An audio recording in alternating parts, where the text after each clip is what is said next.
Okay student, this is revision, mid-term revision video number 3। अच्छा, ये अब हम ज़रा एक्चुअल हमारा जो है ना कंप्यूटर आर्किटेक्चर स्टार्ट हो गया। हमारे पास 3 टाइप्स की इंस्ट्रक्शंस होती हैं। हम जो बेसिक कंप्यूटर ऑर्गेनाइजेशन के इंस्ट्रक्शंस को याद कर रहे हैं, सर डिस्कस कर रहे हैं। बेसिकली यहाँ पर एक चीज़ आपके माइंड में बड़ी क्लियर होनी चाहिए कि ये ज़रूरी नहीं है हमारे पास हर प्रोसेसर में 3 इंस्ट्रक्शंस होती हैं। जो हम जिस प्रोसेसर को डिस्कस कर रहे हैं उसमें हमारे पास 3 टाइप्स की इंस्ट्रक्शन है। अब हमारा प्रोसेसर कैसे डिफ्रेशिएट करेगा ये कौन सी इंस्ट्रक्शन है? सबसे पहले तो आपके पास ये होगा कि हमारे पास जो हमारा प्रोसेसर है, ये देखेगा हमने यहाँ पर डिवीज़न की हुई है कोड्स में। हम डायरेक्टली मेमोरी रेफरेंस से स्टार्ट नहीं करते, हम रजिस्टर रेफरेंस से स्टार्ट करते हैं। हमने रजिस्टर रेफरेंस को एक कोड डिक्लेयर कर दिया। अगर मेरी 14, 13 और 12 बिट 111 है और मेरी उसमें 15 बिट क्या है, ज़ीरो है, दिस मीन्स कि ये जो मेरे पास इंस्ट्रक्शन होगी ये रजिस्टर रेफरेंस होगी। और जो हमारे पास लास्ट ऑफ द 12 बिट्स हैं इस इंस्ट्रक्शन की, उसको मैं क्या कंसिडर करूँगा, उसको रजिस्टर ऑपरेशन कंसिडर करूँगा। लेकिन अगर मेरी 14, 13 और 12 बिट क्या है, वो क्या है 111, और मेरी 15 बिट भी 1 है, ठीक है, तो वो मेरे पास क्या होगी, इनपुट आउटपुट इंस्ट्रक्शन होगी। और उसकी जो लास्ट 12 बिट्स होंगी उनको मैं क्या कंसिडर करूँगा, ऐसा आईओ ऑपरेशन कंसिडर करूँगा। तो ये आपके माइंड में बड़ा क्लियर होना चाहिए। और ये चीज़ हमने यहाँ पर समराइज़ करके रख दी है। आई का मतलब है 15 बिट, और ये यहाँ पर भी ये चीज़ क्लियर है। इनके अलावा कोई भी इंस्ट्रक्शन हो, उसका कोई भी वैल्यू हो, जैसे 001, 101, यहाँ पर 15 बिट 0 और 1 हो, लेकिन अगर यहाँ पर 111 ना हो, तो ये तमाम इंस्ट्रक्शंस क्या होंगी, मेमोरी रेफरेंस होंगी। तो यानी हमने अपने प्रोसेसर को एक और भी कोड दे दिया ताकि वो डिफरेंट इंस्ट्रक्शंस को डिफ्रेंशिएट कर सकें। ये हमारे पास डिफरेंट इंस्ट्रक्शंस हैं। यहाँ पर ये मेमोरी रेफरेंस की अगर आप सामने देखें, ये आपके पास ये तमाम मेमोरी रेफरेंस हैं, ये आपके पास रजिस्टर रेफरेंस हैं, and in the end we have input output instructions, ठीक है। अगर आप मेमोरी रेफरेंस के सामने देखें तो यहाँ पर आई की वैल्यू ज़ीरो है। बेसिकली ये आई की वैल्यू ज़ीरो ये है कि ये डायरेक्ट एड्रेसिंग मोड में जो इंस्ट्रक्शंस हैं उनके बारे में बात की जा रही है, और ये इनडायरेक्ट एड्रेसिंग मोड की में इंस्ट्रक्शन उनकी बात की जा रही है।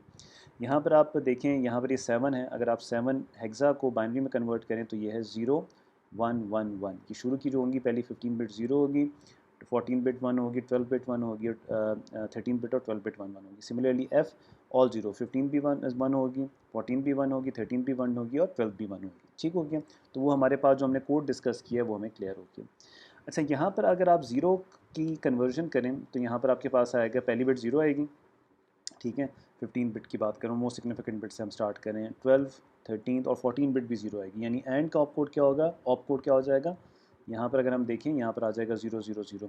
लेकिन अगर डायरेक्ट होगा तो यहाँ पर 0 होगा, लेकिन अगर इनडायरेक्ट होगा तो अगर 8 की आप बाइनरी देखें तो 8 है 1, 0, 0, तो यहाँ पर सिर्फ क्या होगा, यहाँ पर 1 आ जाएगा, और आपके पास यहाँ पर और यहाँ पर 3 ज़ीरो आ जाएंगे। लिखने में थोड़ा सा मुश्किल हो रहा है, तो यहाँ पर आपके पास ज़ीरोज़ आ जाएंगे। तो ऑप कोड में चेंज नहीं आता, सिर्फ डायरेक्ट इनडायरेक्ट का होता है, और ये तमाम इंस्ट्रक्शन एज इट इज़ ही काम करेंगी, ठीक हो गया। अच्छा, अब हमारे पास एक इंपॉर्टेंट टॉपिक आ रहा है, टाइमिंग एंड कंट्रोल।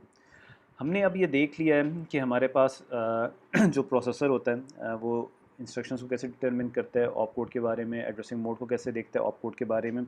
हमारे पास जो इंस्ट्रक्शन लोड होती हैं वो हमेशा लोड होती हैं, कहाँ पर लोड होती हैं, आईआर में लोड होती है, ठीक है। तो ये हमारा वो आईआर रजिस्टर है प्रोसेसर के अंदर जहाँ पर हमारी इंस्ट्रक्शन लोड होंगी, और हमारे पास हर बिट का एक सिग्निफिकेंट मीनिंग है, वो हो जाएगा। अगर आप देखें कि आपकी जो 12, 13 और 14 बिट है वो डिकोडर पे लगी हुई। डिकोडर आपको पता है एक ऐसा डिजिटल कंपोनेंट है जिसका जो इनपुट होता है वो एक स्पेसिफिक आउटपुट देता है, बाकी तमाम उसके आउटपुट क्या रहते हैं, उस वक्त ऑफ रहते हैं।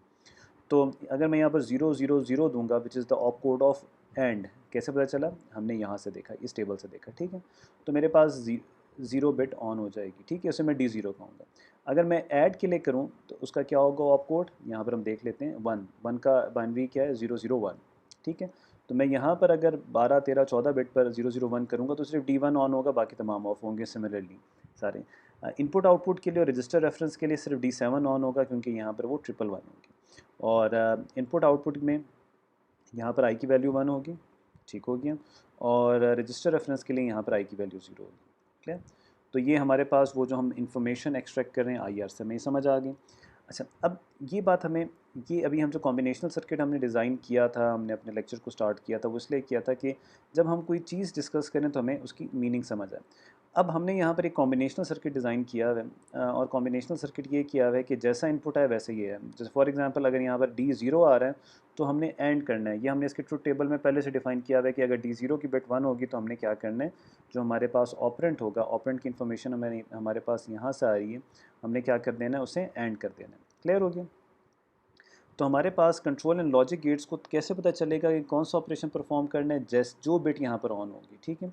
और अगर उस बिट में हमने देखना है डायरेक्ट इनडायरेक्ट है, तो हमारे पास अगर हम D7 को भी थोड़ी देर के लिए डिस्कस ना करें, मेमोरी रेफरेंस की बात करें, तो 0 से लेकर D6 तक हमारे पास होंगी। D7 सिर्फ रजिस्टर रेफरेंस और इनपुट आउटपुट के लिए होगा।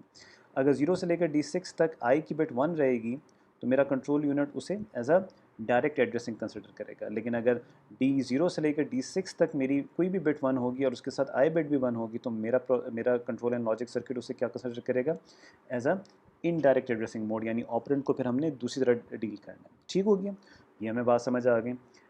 तो हमने यहाँ पर ये देखा कि हमारे पास कैसे डिटरमिन करता है मेरा कंट्रोल एंड लॉजिक, यानी मेरा प्रोसेसर, कि मेरे पास जो एक इंस्ट्रक्शन आई है वो इन तमाम इंस्ट्रक्शंस में से कौन सी इंस्ट्रक्शंस हैं, और उनको मैंने किस तरह डील करना है, डायरेक्टली करना है या इनडायरेक्टली, वो समझ आ गया। लेकिन ये सारे काम एक साथ नहीं होते। हमारा प्रोसेसर सिंक्रोनाइज्ड है और वो हर काम को स्टेप बाय स्टेप करते हैं। जो हमारा काम टाइमिंग, इस टॉपिक का नाम भी है टाइमिंग। तो हमने कंट्रोल तो देख लिया, लेकिन टाइमिंग को हमने देखना है। टाइम हमारे पास ये होता है कि हमारे प्रोसेसर को एक सीक्वेंस काउंटर लगा होता है जो 1 बाय 1 सीक्वेंस प्रोवाइड करता जाता है, किनको, हमारे लॉजिक गेट को, और हमारा प्रोसेसर उसके मुताबिक काम करता है। इसमें जो काम होते हैं वो प्री डिफाइंड होते हैं। अगेन ये काउंटर है, आपको पता है काउंटर सीक्वेंस काउंटर, यानी 0 1 2 एक सीक्वेंस में काउंट करेगा, और हमारे पास यहाँ पर उसके मुताबिक बिट्स ऑन होती जाएंगी। इसको समझने के लिए हम ज़रा नीचे आते हैं और हम ज़रा देखते हैं इंस्ट्रक्शन साइकिल को। ये थोड़ी चीज़ें मैं स्किप कर रहा हूँ, दोबारा इस पर आएंगे, लेकिन ये आपको समझाने के लिए। ये हमारे पास टाइमिंग सर्किट है जिसको हमने एक्सप्लेन किया। ये सारी चीज़ें हमारे पास प्री डिफाइंड हैं, और ये मेरे कंट्रोल यूनिट के प्रोग्राम में जो चैप्टर नंबर 7 जिसको आपने देख भी लिया है, उसमें ये चीज़ें डिफाइंड है। तो हम क्या करेंगे, जब मेरे पास T0 होगा तो क्या होगा, मेरा प्रोग्राम काउंटर से वैल्यू जाएगी जिसमें मेरे पास इंस्ट्रक्शन का एड्रेस होता है AR में। अच्छा, यानी जब मेरे पास यहाँ पर क्या हुआ, इंक्रीमेंट हुआ और T0 1 हुआ, तो मेरे पास ये वाला प्रोसेस मेरा कंट्रोल एंड लॉजिक गेट करेगा। जब ये वाली क्लॉक, यहाँ पर हम ये भी देख लें, जब ये वाली क्लॉक पूरी हो जाएगी तो मेरा वो वाला काम हो गया होगा, यानी PC से AR में वैल्यू का जाने वाला। ठीक हो गया। अच्छा, अब जब ये वाला टाइम ख़त्म होगा तो हम T1 पे चले जाएंगे। T1 पे कैसे जाएंगे, T1 पे जाने का बड़ा सिंपल सा तरीका है, यहाँ से इंक्रीमेंट आएगा, यहाँ से इंक्रीमेंट आएगा, और जैसे ही इंक्रीमेंट आएगा तो हम T1 पे चले जाएंगे। और हम जैसे T1 पे जाएंगे, T1 पे जाएंगे तो यहाँ पर मैं आपको ज़रा वो डायग्राम में दिखा दूँ, ये हम T1 वाली क्लॉक हमारी शुरू हो गई है। ठीक है, जैसे हम T1 पे जाएंगे तो हमारे पास क्या होगा, पहले से प्री डिफाइंड काम है कि PC की वैल्यू इंक्रीमेंट हो जाएगी, यानी नेक्स्ट इंस्ट्रक्शन की तैयारी करने लगे हैं। और हमारे पास जो हमें यहाँ पर एड्रेस मिला था AR वाला, उसको हम जाएंगे मेमोरी में लेके जाएंगे और IR में लोड कर देंगे। वही कॉमन बस वाला कॉन्सेप्ट कि हम with the help of common बस यहाँ पर IR में लोड कर देंगे। ये हमने लोड कर दिया। अच्छा, ये जब हमारे पास काम ख़त्म हो जाएगा तो T2 पे चले जाएंगे। मैं बार बार उस सर्किट पे नहीं जा रहा, लेकिन आपको अब समझ आ गई। अब जैसे ही T2 पे जाएंगे तो हमारे यहाँ पर एक और भी काम प्री डिफाइंड है, पहले से डिफाइंड हुआ है। ये कंट्रोल यूनिट के प्रोग्राम में हुआ होगा। ये कंट्रोल यूनिट का जिक्र इसलिए कर रहा हूँ क्योंकि हम कंट्रोल यूनिट को पढ़ चुके हैं। ठीक है, तो हम उसकी 12 13 14 बिट्स हम जो हैं वो हम क्या करेंगे, डिकोड करेंगे। डिकोड यानी हम ये वाला काम करेंगे। ठीक है, ये वाला काम भी हमने यहाँ पर कर दिया, ये भी प्री डिफाइंड है। अब यहाँ से हम इंस्ट्रक्शन को डिटरमिन करने की कोशिश कर रहे हैं, और हमने क्या कर दिया, 12 13 14 बिट को डिकोड किया। IR की 15 बिट आई में डाल दी, वो भी हमारे पास आई फ्लैग है, और हमने इसको AR में डाल दिया। ये जो हमारे पास एड्रेस है ना, इसको हमने AR में डाल दिया, ऑपरेंड का एड्रेस है, क्योंकि 0 से लेकर 11 बिट 12 बिट का हमारे पास एड्रेस हो गया। इस काम करने के बाद हमने ये डिटरमिन करना है कि हमारी इंस्ट्रक्शन की टाइप क्या है। अगर D7 1 है तो ये तो हमें क्लियर हो गया कि या तो वो रजिस्टर रेफरेंस होगी या वो मेमोरी रेफरेंस होगी। अगर रजिस्टर रेफरेंस होना है तो उसमें आई की बिट क्या होगी, 0। तो हम एक और चेक कर रहे हैं यहाँ पर कि आई की बिट चेक कर रहे हैं कि क्या वो 0 है। अगर वो 0 है तो रजिस्टर रेफरेंस है, और उसकी 12 बिट्स जो हमने AR में डाली वो as a register operation consider करके उसे एग्जीक्यूट करते हैं। अगर हमारे पास AR आई की बिट क्या है, 1 है, तो उसको as a input output instruction consider करके उसको वैसे एग्जीक्यूट कर लें। ये बात भी हमारे पास क्लियर हो गई। लेकिन अगर मेरे पास D7 ज़ीरो है तो हमारे पास ये चीज़ क्लियर हो गई कि ये इनपुट आउटपुट भी नहीं है और रजिस्टर रेफरेंस भी नहीं है। ये फिर कौन सी इंस्ट्रक्शन है? ये आपके पास क्या आ गई? मेमोरी रेफरेंस इंस्ट्रक्शन आ गई। जैसी मेमोरी रेफरेंस आई तो हमारे पास एक प्रॉब्लम आ गई, और वो प्रॉब्लम ये थी कि हमने ये फाइंड आउट करना है कि क्या ये इंस्ट्रक्शन डायरेक्ट है या इनडायरेक्ट है। अगर वो डायरेक्ट है तो हमने कुछ भी नहीं करना, AR की जो भी वैल्यू होगी उसे गेट करना है, डायरेक्टली ऑपरेंड को गेट करना है, उस पर ऑपरेशन परफॉर्म करना है। लेकिन अगर वो इनडायरेक्ट है, हमने आज की वीडियो नंबर 1 में देखा कि अगर वो इनडायरेक्ट है तो उससे दोबारा हमने मेमोरी में जाके ऑपरेंड को फेच करना है और फिर हमने क्या करना है, उसे एग्जीक्यूट करना है। तो ये हमारे पास टाइमिंग का, ये हमारे पास एक कॉन्सेप्ट बड़ा आसानी से क्लियर हो गया, जिसमें हमने ये देखा कि हमारे पास कैसे हमारे पास इंस्ट्रक्शंस को होती हैं। ये हमारे पास वो टाइमिंग डायग्राम है जिसमें हम बता रहे हैं कि हमारे पास इंस्ट्रक्शन कैसे एग्जीक्यूट होती है। देखिए यहाँ पर D7 ऑन हो गया, T2 पे हमें पता चल गया था, और वो इंस्ट्रक्शन जब कंप्लीट हो गई तो हमारे पास सीक्वेंस काउंटर की क्लियर बिट आ गई, यानी अब मेरे पास ये इंस्ट्रक्शन एग्जीक्यूट हो गई है, तुम नेक्स्ट इंस्ट्रक्शन को ऑन करो। ठीक है, तो ये हमारे पास आ गई। तो ये चीज़ें हमें समझ आ गई, हमने पहले भी डिस्कस की हुई है। और यहाँ पर इस डायग्राम में हमने सिंपली ये हमने एक्सप्लेन किया है कि हमारे पास इंस्ट्रक्शंस जो हैं वो कैसे क्या होंगी, एक जगह से दूसरी जगह जाएंगी। ये जैसे हमने कॉमन बस के ज़रिए किया था, ये वैसे ही है कि PC से एड्रेस जाएगा और वो एड्रेस हमारे पास AR में लोड होगा, AR से हम मेमोरी में जाएंगे, मेमोरी से वो इंस्ट्रक्शन हमारे पास लोड होगी IR में। सिमिलरली ऑपरेंड्स भी ऐसे ही काम करेंगे। अच्छा, ये चीज़ हमें समझ आ गई, ये चीज़ हमें समझ आ गई। तो ये हमारे पास वो स्टेप्स हैं जिनकी मदद से हमने देखा।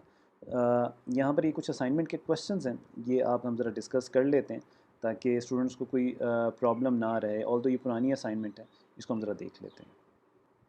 अच्छा जी, पहला जो प्रोग्राम है ना, पहला जो क्वेश्चन है वो बड़ा सिंपल सा है। इसमें हमने ये देखना है कि इनने कहा है जी ये आपके पास इंस्ट्रक्शंस लिखी हुई हैं 16 बिट की, इसे आप डिकोड कर लें। तो अगर ये देखें मैं डायरेक्टली कर लूँ, ये आपके पास क्या हो जाएगा, ऑपरेंड का एड्रेस। इसमें आप आसानी से ये कर लें, यहाँ 0 से स्टार्ट करें, यहाँ पर 15 तक आ जाएगा। तो आपके पास पता चल जाएगा मेरी पहली बिट 0 है, दूसरी बिट 0 है, तो ये मेरे पास 111 नहीं है, दिस मीन्स ये मेरे पास मेमोरी रेफरेंस है। ठीक है, और मेमोरी रेफरेंस में ये ऐड है, डायरेक्ट एड्रेसिंग है, और ये मेरे पास ऑपरेंड का एड्रेस आ गया। आप उनको कंपेयर कर लें, जो आपके पास मेमोरी रेफरेंस की फॉर्मेट गिवन है या आपके पास रजिस्टर रेफरेंस का फॉर्मेट गिवन है। अगेन ये भी आपके पास मेमोरी रेफरेंस आती है, लेकिन ये डायरेक्ट एड्रेसिंग की है क्योंकि यहाँ पर वैल्यू 1 है। ये आपके पास अगेन आती है, ये आपके पास रजिस्टर रेफरेंस है क्योंकि 111 है और 15 बिट 0 है, और ये आपके पास क्या आ गया, रजिस्टर का ऑपरेशन आ गया। ये आप जाके अपने टेबल में देख लें तो आपको क्लियरली पता चल जाएगा किस चीज़ को रेफ़र कर रहे हैं। यहाँ पर हमने दो इंस्ट्रक्शंस को बताना है कि हमारे पास जहाँ पर ई फ्लिप फ्लॉप 1 हो जाता है। एक तो सिंपल इंस्ट्रक्शन है ऐड की जहाँ पर आपके पास क्या हो जाएगा, आपके पास अगर हमारे पास ऐसा रिज़ल्ट कोई आए जहाँ पर हमारे पास क्या है, कैरी आ रहा है, तो हमारे पास E extended flip flop extended bit में चला जाएगा, और दूसरा हमारे पास शिफ्ट लेफ़्ट है जहाँ पर हमारे पास ये हो जाएगा। अच्छा, अब हमारे पास यहाँ पर एक और क्वेश्चन आता है, इसको आप ज़रा देख लें, इसको मैं ज़रा बाद में डिस्कस करता हूँ। ये दो क्वेश्चन इंपॉर्टेंट हैं और ये क्वेश्चन मुझसे स्टूडेंट्स ने पूछे भी थे, तो हम इनको यहाँ पर डिस्कस कर लेते हैं। ठीक है, the content of AC in the basic computer is hexadecimal. ये हमारे पास क्वेश्चन है। ठीक है, and the initial value of E is 1, extended bit की वैल्यू 1 है। आपने क्या करना है, आपने डिटरमिन करना है इन तमाम रजिस्टर्स की वैल्यू हेक्साडेसिमल में जब हमारे पास CLA complement AC instruction execute होती है, और आपने ये इंस्ट्रक्शन रिपीट करनी है 11 टाइम्स, और हमारे पास जो PC की इनिशियल वैल्यू है वो 0 to 1 है। तो बेसिकली इसको सॉल्व करने का सबसे आसान तरीका ये है कि आप एक टेबल बना लें। टेबल कुछ आप इस तरह बनाएंगे, ठीक है, ये आपके पास, ठहरे मैं यहाँ पर एक टेबल बना देता हूँ कि ये कुछ और बन गया, टेबल बना दें। अच्छा, इस टेबल में आपने क्या करना है, एक जगह आप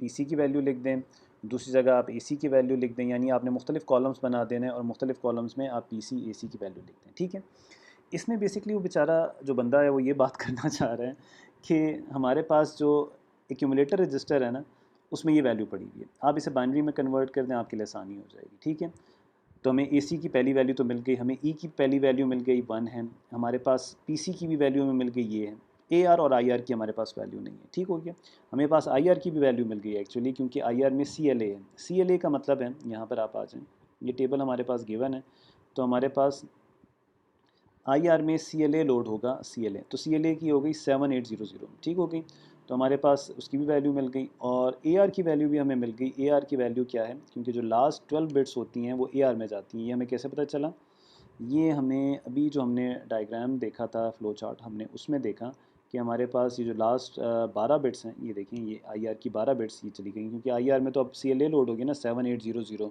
तो AR में अब क्या चला गया 800, ये हेक्सा वैल्यूज़ चली गई। क्लियर हो गया। अच्छा, जब ये वैल्यूज़ चली गई तो आपने क्या करना है, क्लियर AC करना है। क्लियर AC हमारे पास हमें कैसे पता चला, अब हम ज़रा यहाँ पर आ जाते हैं।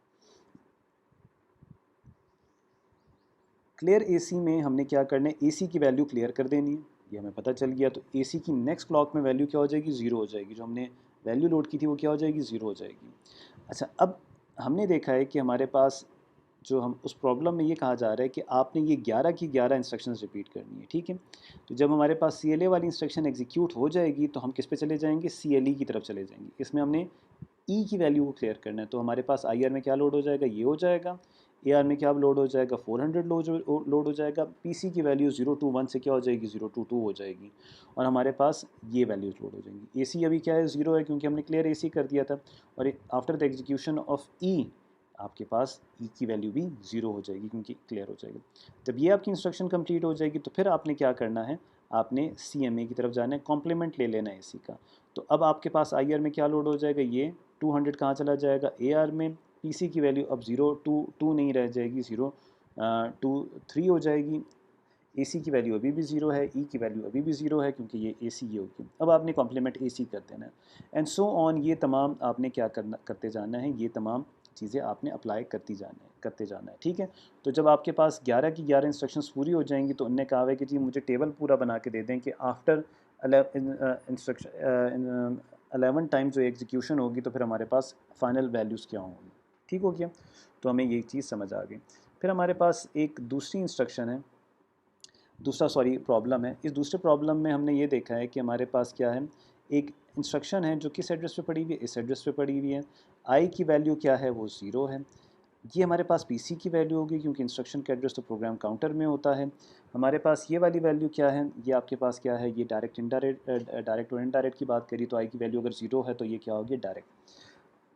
एंड इंस्ट्रक्शन है, and instruction means memory reference है। एंड का इंस्ट्रक्शन कोड आपको पता है 000 है, उस आप टेबल में आप देख लें। और हमारे पास जो ऑपरेंड का एड्रेस है वो ये है।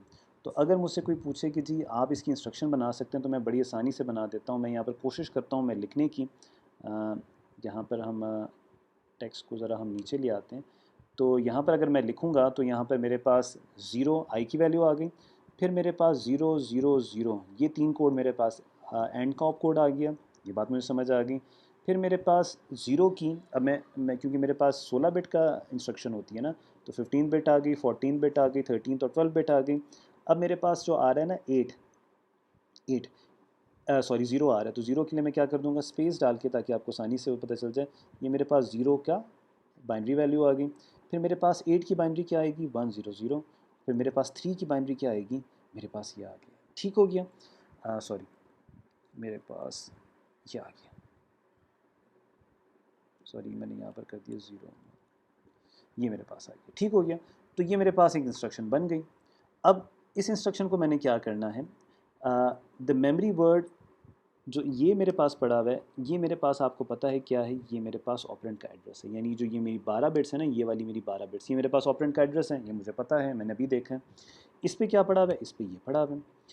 अच्छा, अब आपने क्या करना है कि आपके पास AC में चीज़ पड़ी हुई है ये, ठीक है, एक्यूमुलेटर रजिस्टर में ये वाली चीज़ पड़ी हुई है, और इस एड्रेस पर आपने क्या पड़ा हुआ है, आपके पास ये। तो आपने सिंपली क्या करना है, इस वैल्यू को उठाना है और इस वैल्यू को उठाना है, ऑप कोड को देखना है क्या है, वो 000 है, यानी एंड है। तो इन दोनों वैल्यू को एंड करके रिज़ल्ट आपका कहाँ पर अपडेट हो जाएगा, AC में अपडेट हो जाएगा।